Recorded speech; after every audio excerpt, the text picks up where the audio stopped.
જય ઊંચડિયા હનુમાન દાદા. જ્યારે મહાભારતનું યુદ્ધ કરવું જ પડશે એવું નક્કી થઈ ગયું ત્યારે ધર્મરાજાએ ભગવાન શ્રી કૃષ્ણને પ્રશ્ન પૂછ્યો કે પ્રભુ, આ મહાયુદ્ધ આપણે કઈ જગ્યા ઉપર કરશું? તો ભગવાન જે અર્જુનને કહે છે કે તમે ચાલો મારી સાથે, આપણે જગ્યા જોવા માટે જવાનું છે. એમ કરતાં કરતાં અર્જુનને કુરુક્ષેત્રના મેદાનમાં લઈ ગયા અને કીધું કે અર્જુન, આપણે 18 દિવસનું મહાયુદ્ધ જે છે આપણે આ જગ્યા ઉપર કરવાનું છે. તો અર્જુને કીધું કે આ જગ્યા ઉપર જ કેમ પ્રભુ? તો કૃષ્ણ ભગવાને કીધું કે અર્જુન, આ જગ્યાને નિર્દય ભૂમિ કહેવામાં આવે છે. તો અર્જુનને થોડુંક આશ્ચર્ય થયું કે પ્રભુ, આ ભૂમિ છે આપણી જીવિત ભૂમિ છે, આપણે જેવા લોકો છે, આપણે જેમ ખેતી કામ કરે છે, તો આ ભૂમિને નિર્દય ભૂમિ કેમ કહેવામાં આવે છે? તો કૃષ્ણ ભગવાને કીધું તું ચાલ મારી સાથે, એટલે હું તને બતાડું.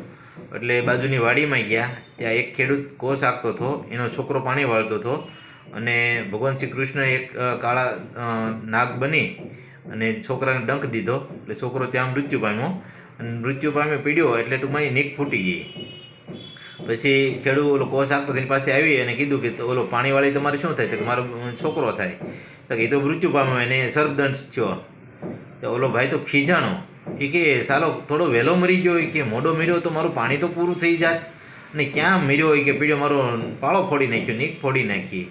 એમ કરી અને નીક સરખી કરી અને મૃતદેહ જે છે પાળા ઉપર મૂકી દીધો, જેથી પાણી વહી ન જાય. એમ કરી એ તો કોસ આપવા માંડ્યો. અર્જુનને થોડુંક વિચિત્ર લાગ્યું કે આ કેવું બાપ કહેવાય. હવે ત્યાંથી ભગવાન કે હવે આગળ ચાલો.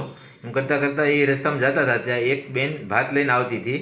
તો એને કીધું કે વાડીમાં કોસ હાંકે છે અને પાણી વાળે છે, તમારે શું થાય?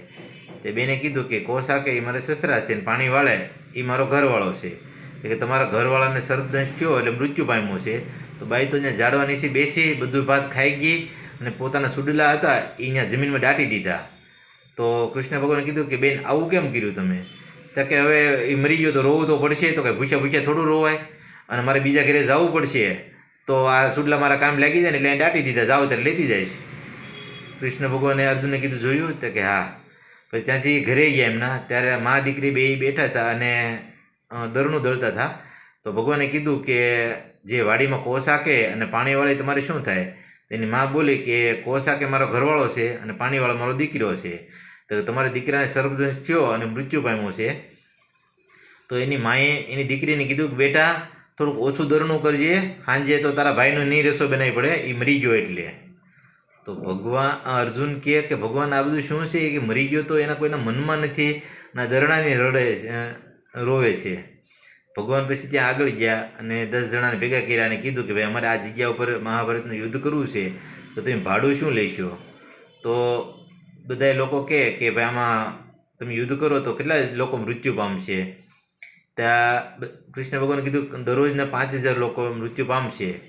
તો ગામ લોકો કે ભાઈ 5000 મૃત્યુ પામે તો એ તો અમારા ખાતરમાં કામ લાગશે, એનું અમે ભાડું નહીં લઈએ, પણ 5000થી વધારે મરશે તો તમારે એનું ભાડું દેવું પડશે, અને 5000 સુધી તો અમારા ખાતરમાં કામ લાગી જશે.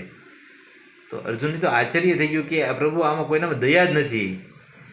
એમ કરતાં કરતાં આગળ હાલ્યા તો એની પ્રભુએ અર્જુન ઉપર થોડીક એની અસર મૂકી. એટલે અર્જુન ભગવાનને ઊંધતું કરવા માંડ્યા અને બાંધવા માંડ્યા અર્જુન ભગવાન સાથે. હવે કુરુક્ષેત્રની હદ વટી ગયા પછી અર્જુનને અફસોસ છે કે પ્રભુ, આ હું મેં તમારી સાથે કર્યું કે હું તમારે બાંધવા માંડ્યો, તમને જે મન ભાવે એમ કહેવા માંડ્યો. ત્યારે ભગવાને કીધું કે અર્જુન, 18 દિવસ આ જ થવાનું છે. બાપ દીકરો, ગુરુ શિષ્ય, ભાઈ ભાઈ, કોઈ વચ્ચે કંઈ પણ દયા જ નહીં આવે અને ધમાસાણ યુદ્ધ થશે સાહેબ. એટલે જ આજનું કુરુક્ષેત્ર જે છે એને નિર્દય ભૂમિ કહેવામાં આવે છે અને મહાભારતનું યુદ્ધ એ જગ્યા ઉપર થયું હતું. અસ્તુ.